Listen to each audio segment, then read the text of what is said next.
Well, it's now time to check in with Nebraska Extension Ag Climatologist and Market Journal Chief Meteorologist Eric Hunt. Eric, it's been a pretty mild November thus far. Certainly not complaining about that, but how do things look as we turn to the week ahead?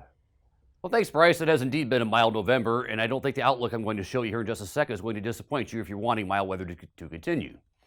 So as we head into next week, we're going to be looking at a large upper-level ridge over most of the north-central United States. This for July, August, I'd be very concerned about excessive heat.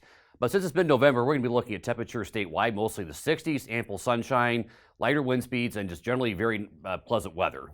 We probably should enjoy it because this may not last forever. So we head into the later portion of the week, though, we are looking at a storm system probably moving into the southwest that should start making its way into the central plains and western Corn Belt.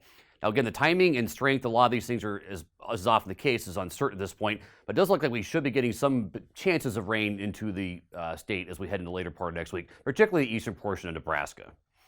Now, the CPC's recent outlook that was put out on Thursday is actually very bullish on precipitation across almost the entire U.S., including all of Nebraska.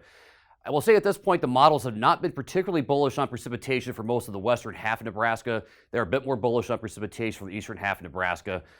So again, I think the eastern portion of the state, rainfall is fairly likely as we head into next weekend. I'm a little bit more uncertain of that in the western portion of the state. I am a lot more confident, though, that we will be relatively mild through at least the middle and later portions of November, with the CPC showing very strong chances of above average temperatures continuing probably to around Thanksgiving or maybe even past that. Let's take a look at the drought monitor, which was released on Thursday morning. So we did see a bit of degradation here in the last couple of weeks across parts of southeastern Nebraska, particularly southeast of Lincoln. So we now have some D1 back into Cass County and eastern Richardson County, and we saw some D0 put into Pawnee and Johnson counties.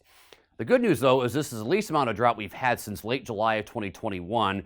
And for the none category, which is white on this map, this is the most that we've had since June 30th of 2020. So that's very, very good news. We did see a lot of abnormal dryness eradicated with the map that was released last Thursday. So in terms of precipitation, the last 7 days, most places in the state had not received much precipitation. We did see a couple places did pick up a couple tenths of an inch array, with maybe Webster County, maybe a couple places picked up 4 or 5 tenths of an inch. Last 30 days, again, this is kind of a north of Platte versus south of Platte story here in the last 30 to 45 days, where most places north of Platte have done fairly well with moisture, and in the southeastern part of the state in particular, have done quite poorly with precipitation, which is why we're now starting to see some degradation on the U.S. drought monitor. I would point out that some places in northeastern, north central Nebraska did have upwards of 6 to 10 inches of rain in the month of October, and some places probably likely saw their wettest month. Or wettest October on record. Norfolk came just shy of their wettest October on record.